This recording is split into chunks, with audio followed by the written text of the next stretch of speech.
తదేక దృష్టితో చూడు, పరిష్కార మార్గాలు తెరుచుకుంటాయి.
గణపతి స్థపతి ఆలయ నిర్మాణం మొదలుపెట్టాడు.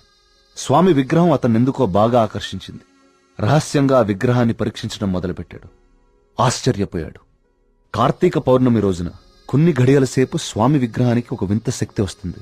ఆ సమయంలో ఆ విగ్రహాన్ని తాకిన జలం తాత్కాలిక అమృతంగా మారుతుంది.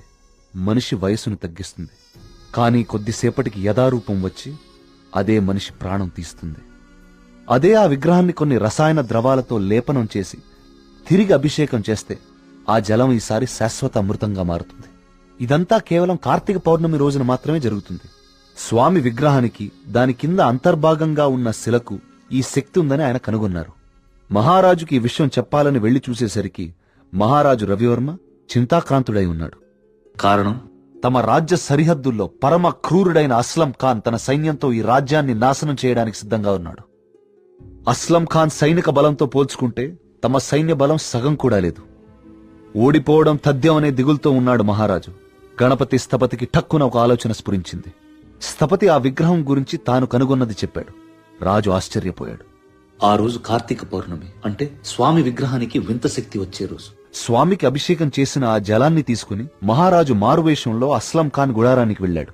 వయసు తగ్గించే మందు తన దగ్గరుందని మాయమాటలు చెప్పాడు. అస్లం ఖాన్ మొదట నమ్మకపోయినా తన వాళ్లకి జరిగిన మార్పు చూసి ఆ జలాన్ని తను కూడా తాగాడు. రాత్రికి రాత్రి అస్లం ఖాన్, అతని ముఖ్య అనుచరుల ప్రాణాలు అనంత వాయువుల్లో కలిసిపోయాయి. ఆ సుబ్రహ్మణ్యేశ్వర స్వామే తన రాజ్యాన్ని కాపాడాడని నమ్మాడు మహారాజు. ప్రజల క్షేమాన్ని ఆలోచించి స్వామికి అభిషేకాలు జరగకుండా చూశాడు. చావుని జయించడం ప్రకృతి విరుద్ధం. అందుకే గణపతి స్థపతి మహారాజు విగ్రహ రహస్యాన్ని ఎవ్వరికీ చెప్పలేదు. ఈ విగ్రహ రహస్యాన్ని గణపతి స్థపతి గ్రంథస్థం చేసి గుడిలోని ఈ రహస్య ప్రదేశంలో భద్రపరిచాడు. ఒక ప్రత్యేకమైన నాణాన్ని ఉపయోగించి ద్వారాన్ని మూసివేశాడు. భవిష్యత్తులో ఈ రాజ్యానికి ఏదన్నా ఆపద వాటిల్లితే భగవంతుడు ఆ ఆపదని తొలగించడానికి ఒక వ్యక్తిని ఎంచుకుంటాడు. అతన్ని రాజ్యానికి వచ్చేలా చేస్తాడు. ఆ వ్యక్తికి ఆ నాణెం, రహస్య గదిలో ఉన్న ఈ ప్రతి పరిష్కారాన్ని చూపిస్తాయి.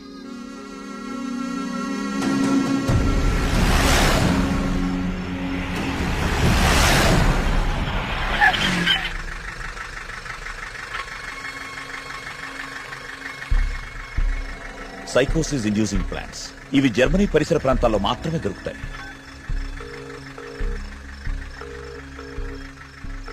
చెప్పరా ఏంటో? మొన్న అక్టోబర్లో గానీ నవంబర్లో గానీ జర్మనీ నుంచి ఎవరైనా వచ్చారా హైదరాబాద్ కి? ఇమిగ్రేషన్ కనుక్కొని చెప్తావు నువ్వు? ఒక 5 minutes టైం ఇవ్వరా, కనుక్కొని చెప్తాను. ఓకేనా బావా? టోటల్ గా 8 మంది జర్మనీ నుంచి హైదరాబాద్ వచ్చారు. వాళ్ళలో 4 సాఫ్ట్వేర్ ఎంప్లాయీస్. వాళ్ళందరిది హైదరాబాదే. ఇంకొక 2 మాత్రం జర్మనీ సిటిజన్సే. వాళ్ళు ఏన్షియంట్ ఎర్త్ అనే ఆర్కియాలజీ ఫర్మ్ నుంచి వచ్చారు.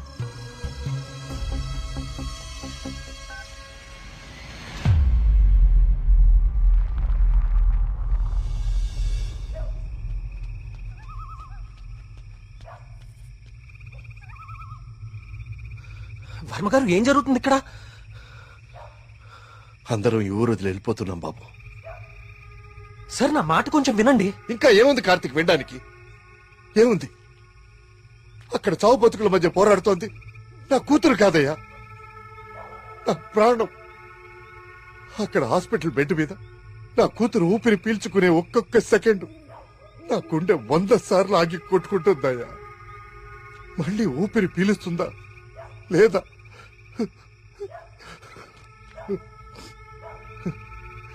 నిజమే, కష్టం నా ఇంటి దాకా వచ్చే వరకు నాకు అర్థం కాలేదు. ఆ కష్టం ఈ ఊర్లో వేరెవ్వరికీ పంచలేను.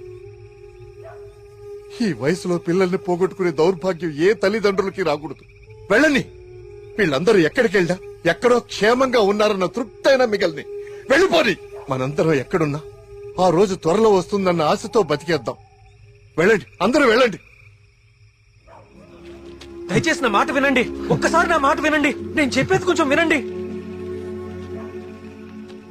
సార్, నా మాట కొంచెం వినండి. కార్తీక్, నేను నా కూతురుని తీసుకొని వెళ్ళిపోతున్నాను.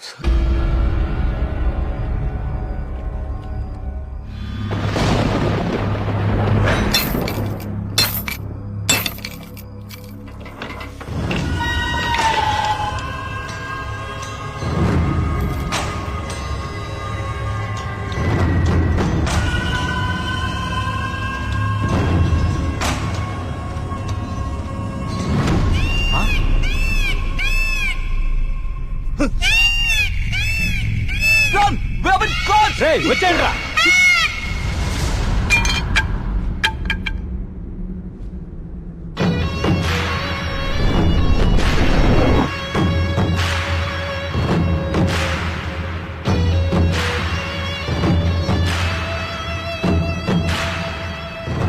Three virtual reality technology with laser projection. మీరు ఎవరినైతే చంపాలనుకున్నారో వాళ్ళ దగ్గర ఇలా నెమలి ప్రొజెక్ట్ చేయటం, చూసిన వాళ్ళేమో అది నిజమని నమ్మటం. బా, ఏం ప్లాన్ వేశారా? మళ్ళీ నీకేం చేయాలో తెలుసు కదరా, వెళ్ళు.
డేయ్ డేయ్ లేవండి.